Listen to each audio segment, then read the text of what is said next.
concentrate. I am so distracted because just the sight of food gets me excited because I want to eat. But what's more is these foods are actually aphrodisiacs, those that get you in the mood for love. We're trying to get you prepared for Valentine's Day. And Valentine's Day this year is actually tomorrow, Friday. And our guests this afternoon thought of this brilliant idea of preparing aphrodisiacs for breakfast. Yeah. Why is that? We don't normally think about that. Marian May, you've met her before in the show. And Marian, glad to have you back on Kababayan Thank you for having us. Yeah. So why breakfast? Well, everybody wants to go and do that whole candlelight dinner. Fine, that's cool, that's classic. But let's start off the day right. Let's bring on the sweetness and the romance right away. Right. Breakfast in bed, it's sweet, it's romantic. So I why love not? that. Yeah, I've always wondered about that too. When you eat an aphrodisiac, when does it kick in? Is it like 2 hours after, 30 minutes after? How fast is it? It really depends. Right. There's no on the people. Right. It depends on the mood. Right. And one of the things we were talking about doing this segment was doing it for breakfast or brunch is because it falls on a Friday. Right. So you have the whole week. So even if you did the dinner that evening, yes, maybe Saturday you have breakfast in bed. Right. Exactly. So continue that whole love theme throughout the whole weekend. I love that. I love that. And so we have different kinds of foods here. We're going to be talking about each one of them, and I get to try each one of them. We'll start with the savories first. The very last one, I want to talk about that. What does it have? It looks like it has egg. This guy right here, this is basically a play on, a cheese, fruit, and nut platter. Oh, okay. So it's burrata cheese that you think looks like eggs. I love burrata. And that's just basically the creamy vessel to deliver all of this aphrodisiacness. Okay. It's basically citrus, cashews, figs, and basil. Okay. All aphrodisiac things. I've heard of basil being an aphrodisiac, but cheese is also an aphrodisiac? I said it's not. It's a vessel. But the creaminess it's the vessel. probably stimulates a little bit of aphrodisiacness. Well, sure, if you get a spoon and you feed it to your partner. It gets in the mood already. Yeah. Right. Yeah. Why don't we have a guy right now? Let me try to feed me. But the citrus is also an aphrodisiac. I didn't know that. Citrus. It's kind of like oranges to the counterpart of bananas because it stimulates and replicates body parts.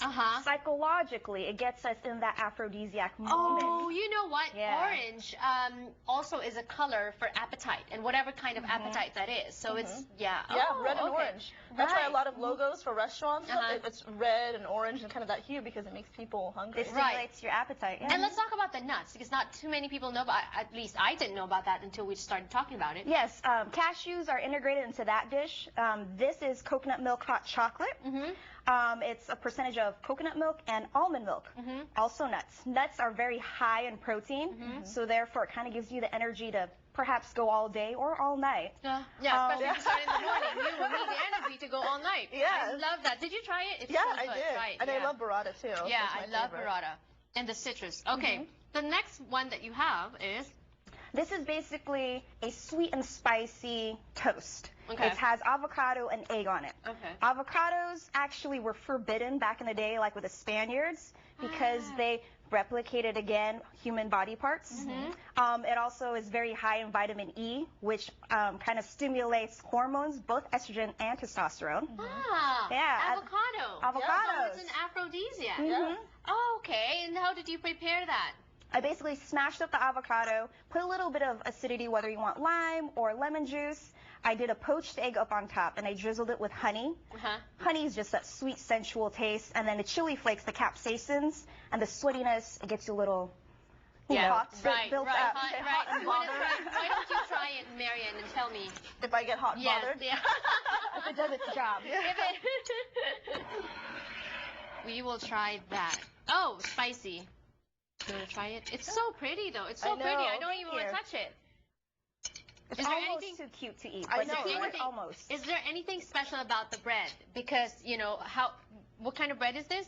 That's basically just a regular roll. Okay. But I like to actually sear my roll a little bit of olive oil and sprinkle pecorino cheese up on top just to have a little zest to it. Okay, so I love the sweet and spicy with the honey and the chili. I like what you did without the trying the bread. I wouldn't be able to talk if I ate the bread. Yeah.